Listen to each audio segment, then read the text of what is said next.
ហារមានសារៈសំខាន់ណាស់សម្រាប់មនុស្សម្នាក់ៗការទទួលទានអាហារបានត្រឹមត្រូវអាចជួយឲ្យបងប្អូនមានសុខភាពល្អនិងជៀសផុតពីបញ្ហាខ្វះអាហារូបត្ថម្ភនិងលើសអាហារូបត្ថម្ភថ្ងៃនេះយើងនឹងរៀនមេរៀនអំពីអាហារូបត្ថម្ភតើបងប្អូនធ្លាប់បានឮពីគោលការណ៍ណែនាំស្ដីពីរបបអាហារដែរឬទេគោលការណ៍ណែនាំស្ដីពីរបបអាហារនឹងបង្ហាញអំពីពីរ៉ាមីតអាហារដែលមានអាហារ6ប្រភេទនិងសារអប់រំសំខាន់ចំនួន7ដើម្បីជួយបណ្ដុះទម្លាប់នៃការបរិភោគអាហារធ្វើយ៉ាងណាឲ្យមានសុខភាពល្អលោកគ្រូពីមុនមកខ្ញុំធ្លាប់បានរៀនពីអាហារ3ក្រុមចុះតើអាហារ6ប្រភេទនៃគោលការណ៍ណែនាំស្ដីពីរបបអាហារនេះដូចគ្នាឬក៏ខុសគ្នាពីអាហារទាំង3ក្រុមយ៉ាងណាទេអូសំណួររបស់ប្អូនល្អណាស់ប្អូនធ្លាប់បានរៀនពីអាហារ3ក្រុមដែលមានដូចជាអាហារថាមពលអាហារស្ថាបនានិងអាហារការពារ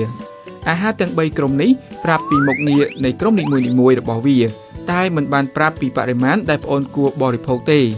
ដើម្បីប្រាប់ប្អូនពីបរិមាណអាហារដែលគួរបរិភោគតាមប្រភេទអាហារនីមួយៗលោកគ្រូចង់បង្ហាញពីពីរ៉ាមីតអាហារដែលមានបែងចែកអាហារជា6ប្រភេទដោយផ្អែកទៅលើបរិមាណដែលគួរបរិភោគ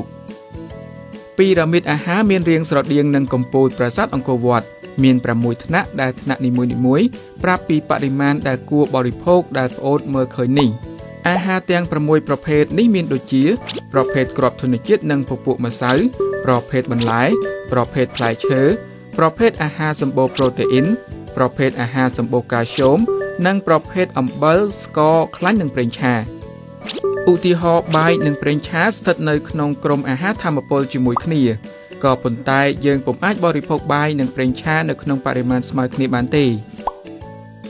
ពីរ៉ាមីតអាហារបានបង្ហាញអ្នកថាបាយជាប្រភេទអាហារដែលត្រូវបរិភោគច្រើន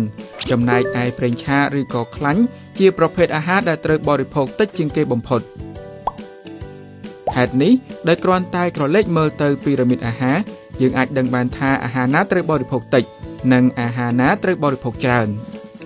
បន្ថែមពីពីរ៉ាមីតអាហារគោលការណ៍ណែនាំស្ដីពីរបបអាហារក៏មានសារអប់រំចំនួន7ផ្សេងទៀតផងដែរ